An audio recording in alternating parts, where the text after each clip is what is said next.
मित्रांनो, आज 17 नोव्हेंबर बाळासाहेबांची पुण्यतिथी। आजच्या दिवशी बाळासाहेबांना सर्वजण विनम्र अभिवादन करण्यासाठी शिवतीर्थावरती जमा होत असतात। हजारोंच्या लाखोंच्या संख्येने शिवसैनिक जमा होतात आणि मग शिवसेनेमध्ये दोन गट पडलेले आहेत हे आपल्या सर्वांना माहिती आहे।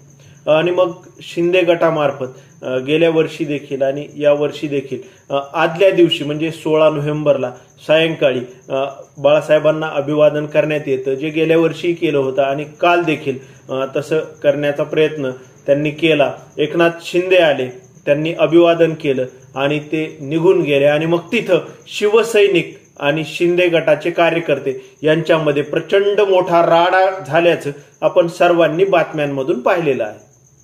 मग हे नक्की का घडलं आणि कसं घडलं हे दोन मुद्दे सांगून मी हा व्हिडिओ संपवणार आहे।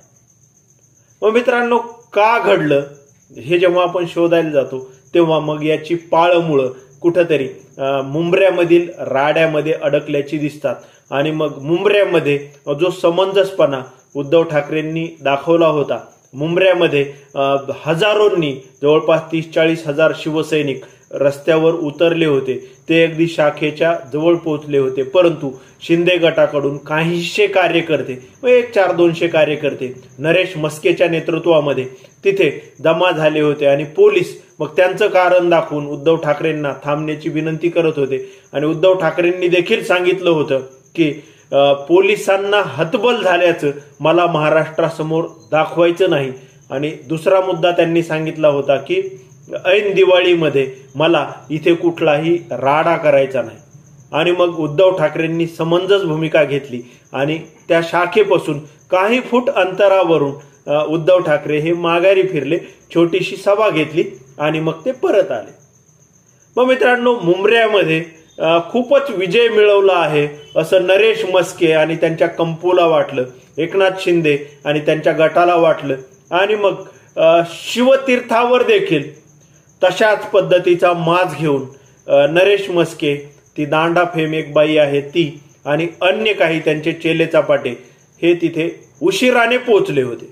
एकनाथ शिंदे आधी आले आणि हे नरेश मस्के, ते दांडा फेम बाई आणि अन्य काही जण हे उशिराने पोहोचले होते। आणि आदल्या दिवशी सायंकाळी ठाकरे गटाकडून मग काही लोकांची बैठक, म्हणजे 16 तारखेला 17 तारखेला नक्की काय काय नियोजन करायचं, कशा पद्धतीने नियोजन करायचं, कसे मार्ग ठरवायचे, येणाऱ्या जाणाऱ्या लोकांची गैरसोय कशी होणार नाही याची काळजी कशी घ्यायची, कायदा सुव्यवस्था बिघडणार नाही याची काळजी कशी घ्यायची आणि सर्वांना बाळासाहेबांचं दर्शन कसं व्यवस्थित घेता येईल यासाठीची नियोजनाची बैठक ही होत असते। तिचा वेळ हा संध्याकाळी 7चा ठरलेला होता आणि मग एकनाथ शिंदे आले, दर्शन घेऊन गेले। त्यांचे काही कार्यकर्ते हे माग शिल्लक होते। 7चे 8 वाजले तरीही ते जायला तयार नव्हते, 8चे 8:30, 9 वाजले तरीही ते जायला तयार नव्हते।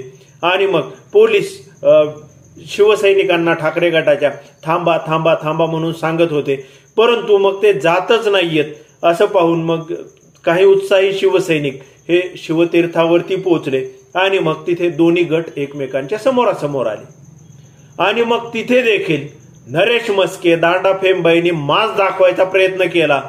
आणि मग जेव्हा तो माज त्यांनी तिथे दाखवायचा प्रयत्न केला तेव्हा मग ठाकरे गटाच्या शिवसैनिकांनी मग नरेश मस्केंना चांगला चोप दिल्याचं काही माहितगार सांगणाऱ्यांकडून मला समजलेलं आहे।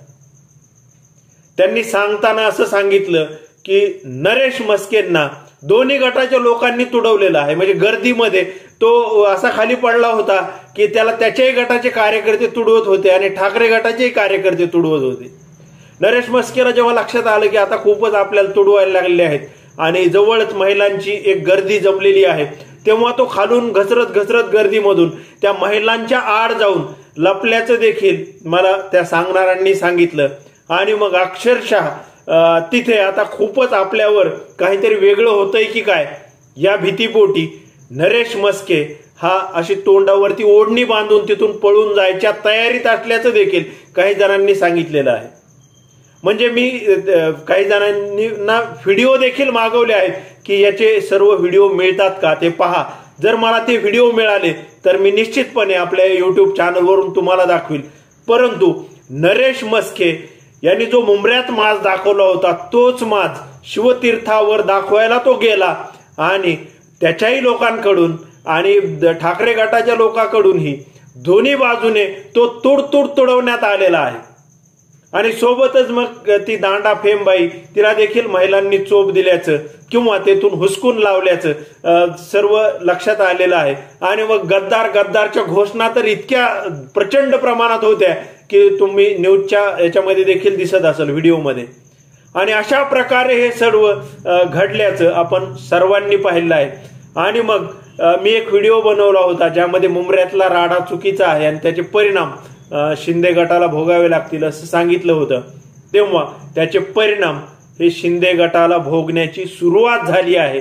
शिवतीर्थावरून सुरुवात झाली आहे आणि त्याचं लोण हे हळूहळू मुंबईमध्ये पसरेल. मुंबईमधून मग महाराष्ट्रामधील सर्व विभागांवर पसरेल असं माझं मत आहे. येणाऱ्या काळामध्ये शिंदे गटाचे जे नेते आहेत त्यांना खरंच फिरणं अवघड होऊ शकतं, पोस्टर लावणं अवघड होऊ शकतं असं एकंदरीत सर्व चित्र आहे. परंतु ज्या नरेश म्हस्केला कोणीही ओळखत नव्हतं त्याला शिंदेच्या वशिल्याने प्रवक्ता केलेला आहे. तो येतो मीडियामध्ये आणि वाटेल ते बरळत सुटतो.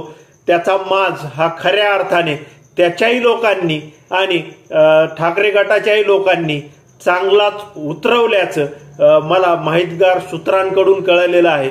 त्यांनी जे डिटेल सांगितलं तर त्यावरून मी हे सर्व तुम्हाला सांगत आहे. आणि तिथं मग का घडलं तर मुंबऱ्यात राडा घडला आणि मग तसाच माज नरेश म्हस्के आणि दांडा फेमबाई शिवतीर्थावर दाखवायला गेले. त्यामुळं हे सर्व घडलं.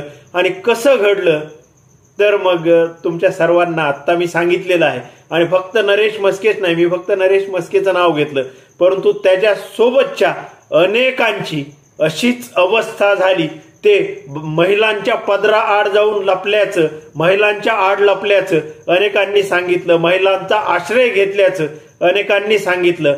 त्यामुळे ते वाचले. अन्यथा त्यांना वेगळ्या परिणामांना सामोरं जाण्याची वेळ आली असती अशी देखील शक्यता नाकारता येत नाही. कारण शेवटी जमाव असतो आणि मग जमावासमोर कोणाचं विशेष चालत नाही. मग तिथे पोलीस असतील किंवा मग तिथे मग तो नरेश म्हस्के असेल किंवा कोणीही असेल.